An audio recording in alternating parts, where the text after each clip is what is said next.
मनसे आणि ठाकरे सेनाची युती होण्याआधीच नव्या वादाला तोंड फुटण्याची शक्यता आहे। आम्हाला प्रश्न विचारण्याचा अधिकार नाही असं म्हणत संजय राऊतांनी देशपांडेंना टोला लगावलाय।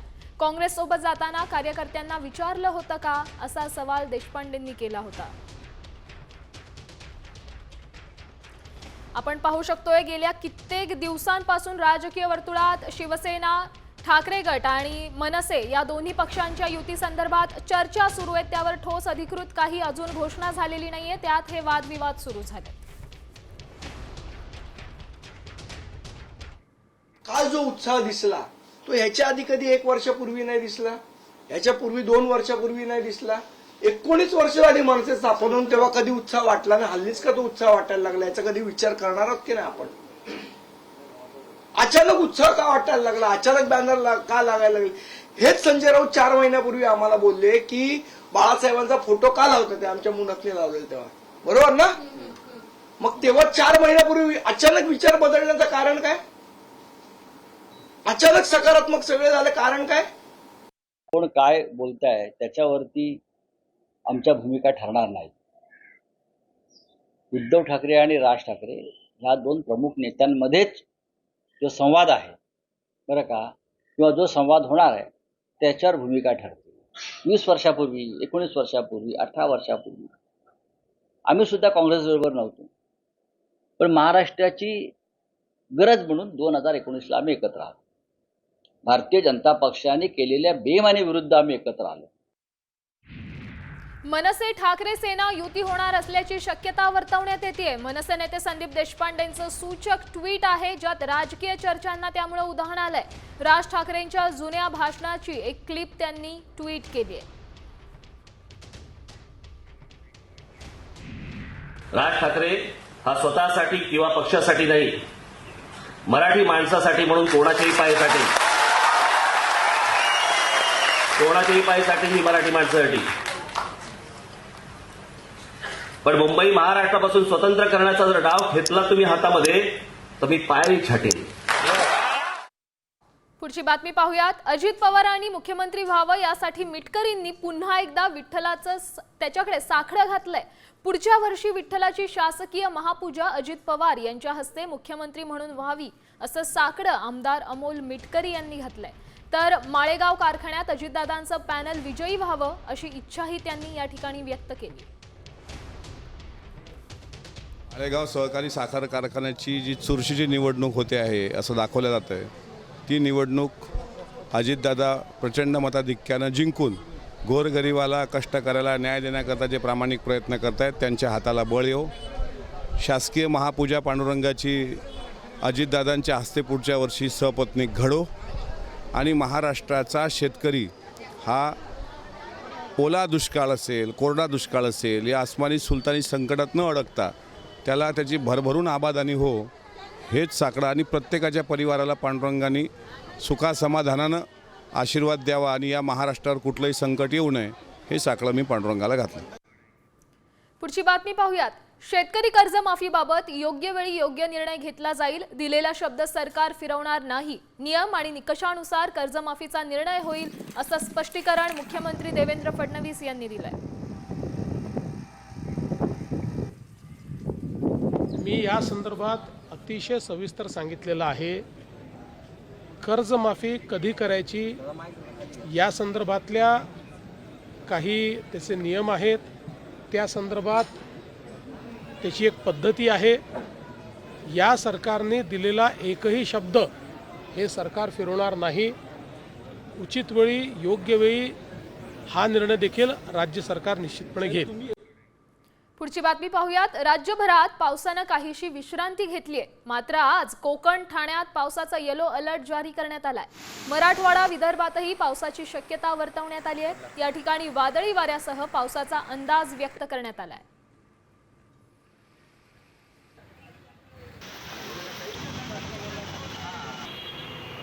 काही जिल्ह्याला येलो अलर्ट जारी करण्यात आलाय। संभाजीनगर, जालना, बीड, लातूर या ठिकाणी पावसाचा येलो अलर्ट जारी करण्यात आला।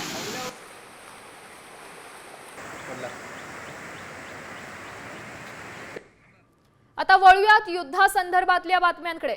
इस्रायल इराण युद्धात जगाची होरपळ होतीये. अशातच इराणकडून इस्रायल विरोधात 94 देशांनी बंदी घातलेल्या एका बॉम्बचा वापर करण्यात आलाय. हा बॉम्ब नेमका कोणता आहे, या बॉम्बचा वापर किती घातक आहे, पाहूयात या स्पेशल रिपोर्ट मधून.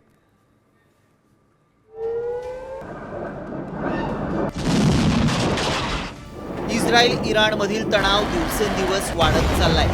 दोन्ही देशांकडून परस्परांवर जोरदार हल्ले सुरू आहेत. अशातच इराणनं इस्रायलवर बदनाम बॉम्ब म्हणून ओळखल्या जाणाऱ्या क्लस्टर बॉम्बनं विध्वंसक हल्ला केलाय. या बदनाम बॉम्बच्या हल्ल्यानं इस्रायलचं मोठ्या प्रमाणात नुकसान झालंय. विशेष म्हणजे 2008 साली 94 देशांनी एका करारावर सही करत युद्धात क्लस्टर बॉम्बचा वापर करायचा नाही असं ठरवलं होतं. तरीही इराणनं इस्रायल विरोधात क्लस्टर बॉम्बचा वापर केलाय. क्लस्टर बॉम्ब किती घातक आहे, या बॉम्बचा वापर कोणत्या युद्धात सर्वाधिक करण्यात आला, पाहूया. क्लस्टर बॉम्बची बदनाम बॉम्ब म्हणून ओळख आहे. दुसऱ्या जागतिक युद्धाच्या वेळी क्लस्टर बॉम्बचा वापर करण्यात आला. व्हिएतनाम युद्धावेळी अमेरिकेकडून या बॉम्बचा वापर करण्यात आला. 200 ते 2000 मीटर पर्यंत विध्वंस घडून आणण्याची त्याची क्षमता आहे. एका बॉम्बमध्ये डझनभर छोटे बॉम्ब असतात. 2008 साली 94 देशांकडून क्लस्टर बॉम्बचा वापर न करण्यासंदर्भात करार करण्यात आला. दरम्यान इराणकडून इस्रायलवर बॅलिस्टिक आणि हायपरसोनिक मिसाईलनंही हल्ले सुरूच आहेत. या मिसाईलमध्ये इराणी अधिकारी क्लस्टर बॉम्ब फिट करत असल्याची माहिती समोर येतेय. त्यामुळेच इस्रायलमध्ये मोठा विध्वंस सुरू आहे. दुसरीकडे इराण इस्रायलमधील लष्करी संघर्ष सुरू असतानाच या दोन्ही देशांमध्ये सायबर हल्लेही सुरू झालेत. इस्रायलशी संबंधित हॅकर्सनी इराणच्या क्रिप्टोकरन्सी एक्सचेंजमधून 781 कोटी रुपयांची चोरी केली आहे. त्यामुळे इराणसाठी हा मोठा आर्थिक धक्का मानला जातोय.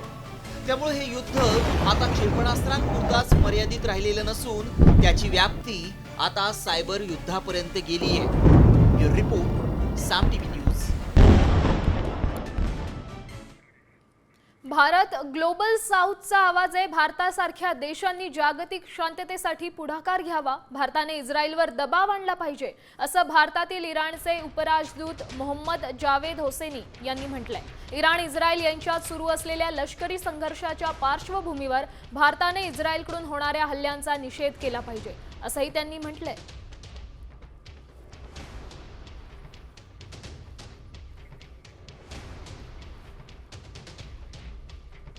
इराण आणि इस्रायलमध्ये युद्ध सुरूच आहे. इस्रायलकडून इराणच्या इस्फहान शहरात स्फोट करण्यात आलेत. त्याचसोबत तेल अवीववर देखील मिसाईल हल्ले डागण्यात आलेत आणि या हल्ल्यात इराणचा UAV कमांडर ठार झाल्याची माहिती मिळते.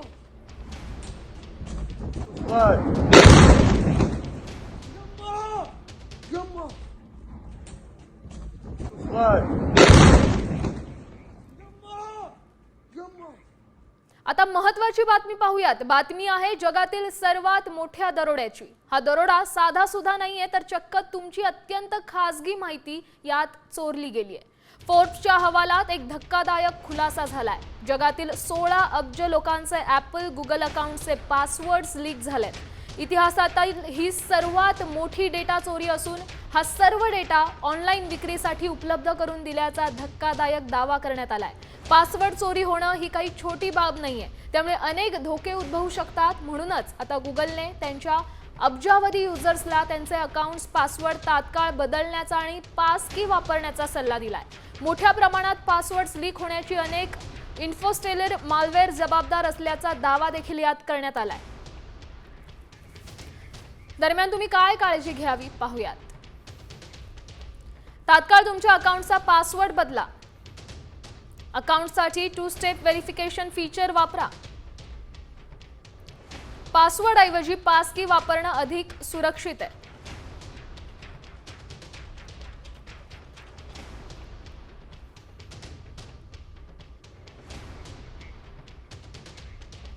पुढची बातमी वारी संदर्भात. आळंदी संस्थानचे विश्वस्त योगी निरंजन नाथ यांची वारकरी, पोलीस आणि माध्यमांसोबत आरेरावी पाहायला मिळाली.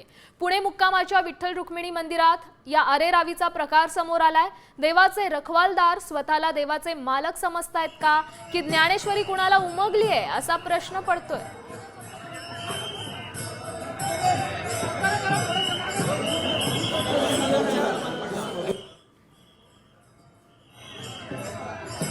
अशा प्रकारची घटना घडली असेल तर ती भविष्यात घडू नये अशा प्रकारचा प्रयत्न केला पाहिजे. त्याकरता संबंधितांशी आम्ही देखील चर्चा करू.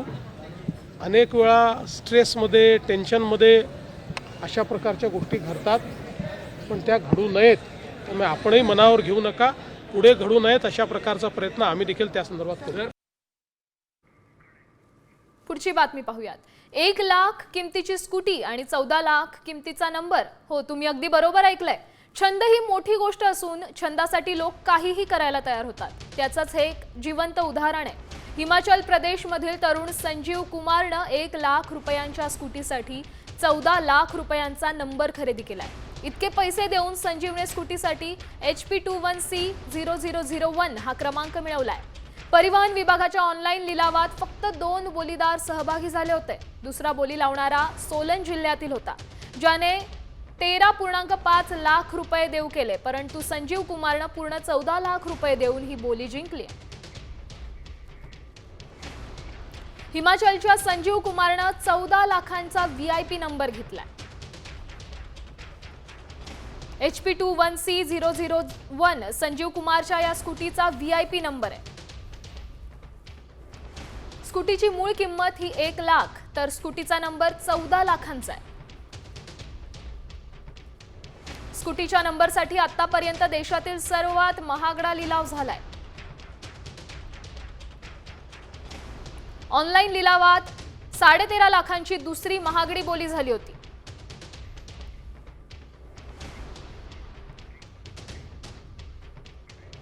तर काही महत्त्वाचे अपडेट्स जाणून घेऊयात वेगवान स्वरूपात टॉप 50 मधून. राजस्थानच्या जोधपूरमध्ये 4 दिवसांच्या बाळाला कोरोनाचा संसर्ग झालाय, तर जयपूरमध्ये 1 महिन्याच्या मुलीला कोरोनाचा संसर्ग झालाय. राजस्थानमध्ये जयपूर शहरात सर्वाधिक 364 कोरोना प्रकरणं आहेत. त्यामुळे शहर कोरोनाचं हॉटस्पॉट बनलंय.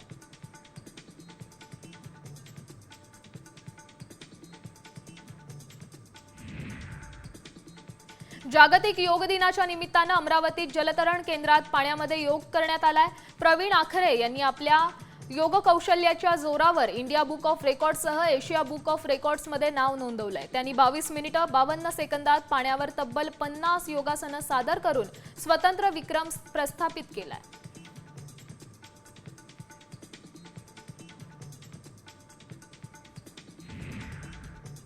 रत्नागिरीत आंतरराष्ट्रीय योगा दिवस साजरा करण्यात आलाय. रत्नागिरीतल्या तटरक्षक दलाच्या बेस कॅम्पवर सुद्धा योगाचं आयोजन करण्यात आलं.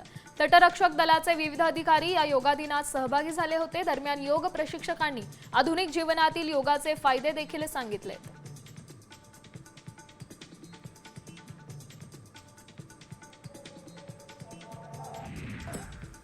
आळंदी संस्थानचे विश्वस्त योगी निरंजन नाथ यांनी वारकरी, पोलीस आणि माध्यमांसोबत अरेरावी केलेली पाहायला मिळाली. पुणे मुक्कामाच्या विठ्ठल रुक्मिणी मंदिरात या अरेरावीचा प्रकार समोर आलाय. देवाचे रखवालदार स्वतःला देवाचे मालक समजायला लागले की ज्ञानेश्वरी कुणाला उमगली आहे असा प्रश्न पडतो.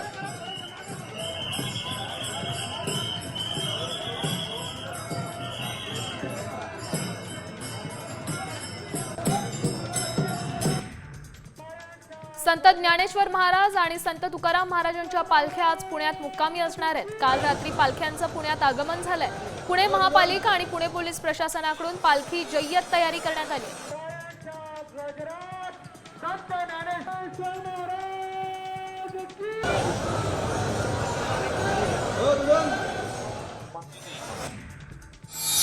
पालघरच्या भाविकांना पंढरपूरला जाण्यासाठी 55 जादा एसटी बसेस उपलब्ध करून देण्यात आल्या आहेत. मागील वर्षीच्या तुलनेत यंदा 5 जादा गाड्या सोडण्यात आल्या आहेत. त्यामुळे नागरिकांना दिलासा मिळालाय. समूह बुकिंग असेल तर थेट गावातूनच पंढरपूरला बस सोडण्यात येणार असल्याचंही पालघर विभागाकडून सांगण्यात आलंय.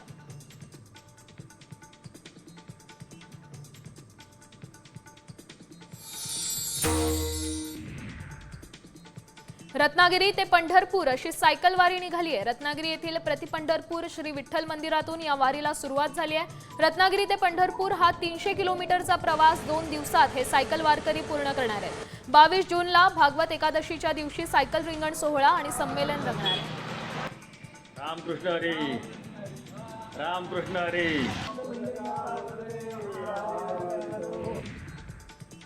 जालन्यातील औद्योगिक वसाहत परिसरात चंदनझिरा पोलिसांनी जुगार अड्ड्यावर छापा टाकलाय। जुगार खेळणाऱ्या 9 जणांवर पोलिसांनी कारवाई केली आहे। या कारवाईत 7,41,000 रुपयांचा मुद्देमाल जप्त करण्यात आलाय। पोलिसांकडून अधिकचा तपास सध्या सुरू आहे।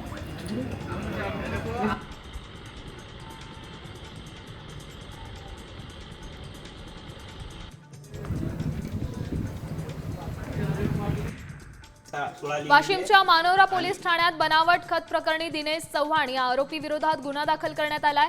या घटनेला 15 दिवस उलटून देखील त्याला अटक करण्यात आली नाहीये। त्यात यश मिळालं नाहीये, त्यामुळे पोलीस यंत्रणेच्या तपासावर प्रश्न उपस्थित होतोय।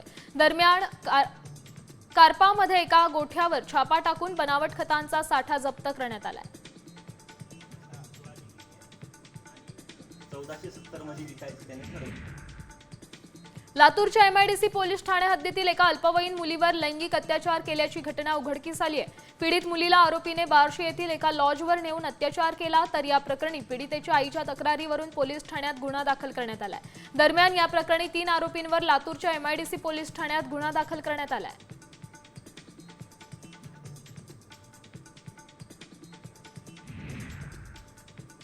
श्री क्षेत्र नारायणगड वादाच्या भोवऱ्यात सापडलाय। नारायणगडाचे उत्तराधिकारी संभाजी महाराजांनीच मारहाण केल्याचा आरोप सत्यवान लाटे महाराजांनी केलाय।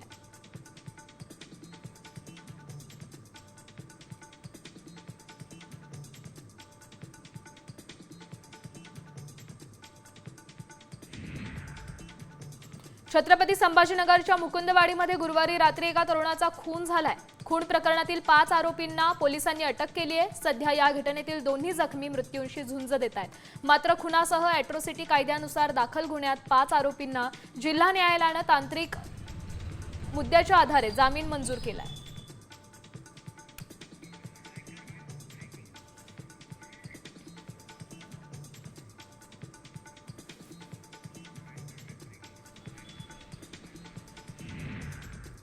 एक महत्त्वाची अपडेट आहे, बातमी आहे निवडणूक आयोगाच्या मोठ्या निर्णयाची। निवडणुका संपल्यानंतर 45 दिवसात सर्व सीसीटीव्ही, वेबकास्टिंग आणि व्हिडिओ फुटेज नष्ट करण्याचा निर्णय केंद्रीय निवडणूक आयोगानं घेतलाय। या फुटेजचा वापर करून चुकीची माहिती पसरवली जात असल्याची शंका आयोगानं व्यक्त केली आहे। त्यामुळे फुटेजेसचा गैरवापर टाळण्यासाठी हा निर्णय घेण्यात आलाय।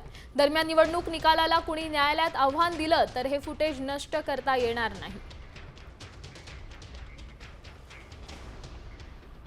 आता एक सविस्तर बातमी पाहूयात। जेलमध्ये सर्रास तंबाखूपासून दारूची विक्री होते। एका कैद्यानं जेलमधलं रेड कार्डच सांगितलंय। पाहूयात एक खास रिपोर्ट। कोल्हापुरातील कारागृहात शिक्षा भोगून आलेल्या एका कैद्यानं खळबळजनक दावा केलाय।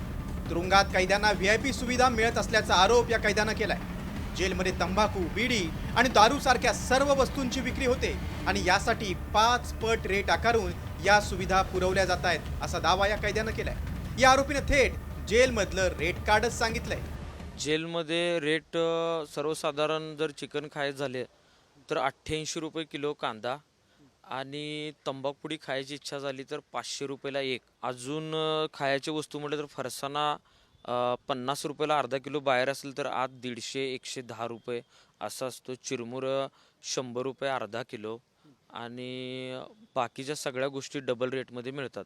दारू तिथं 25,000 रुपयाला बाटली असतात। खरंच तुरुंगात अशा प्रकारच्या व्हीआयपी सुविधा आरोपींना मिळत आहेत का, याची चौकशी वरिष्ठ प्रशासनानं करण्याची गरज आहे। उर्वरित वेगवान स्वरूपातल्या बातम्यांचा आढावा पाहूयात।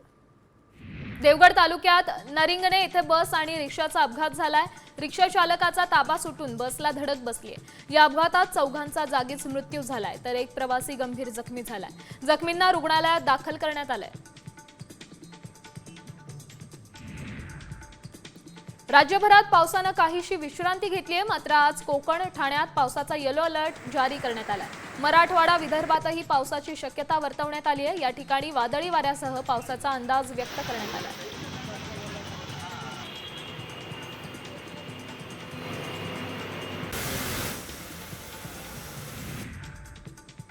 खडकवासला धरण साखळीत एका दिवसात 1.5 टीएमसी पाणीसाठा वाढलाय। खडकवासला धरण साखळीत 4ही धरणांमध्ये एकूण 9.67 टीएमसी म्हणजेच 33.19% पाणीसाठा आहे।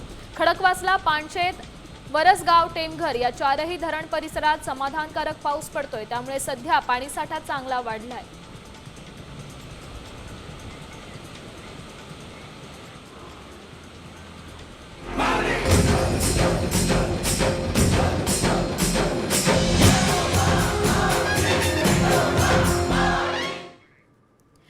विठ्ठलाच्या भेटीसाठी अवघे काही तास शिल्लक राहिलेत। संत तुकाराम महाराजांची पालखी आज पुण्यात मुक्कामी आहे। देहूहून प्रस्थान झाल्यानंतर पालखी 2 दिवस पुण्यात मुक्कामी असते। पालखीचा मुक्काम निवडुंगा विठोबा मंदिरात असतो। मोठ्या संख्येनं पुणेकर संत तुकाराम महाराज पादुका दर्शनासाठी येत गर्दी करतात। याचाच आढावा घेतलाय आमचे प्रतिनिधी सचिन जाधव यांनी।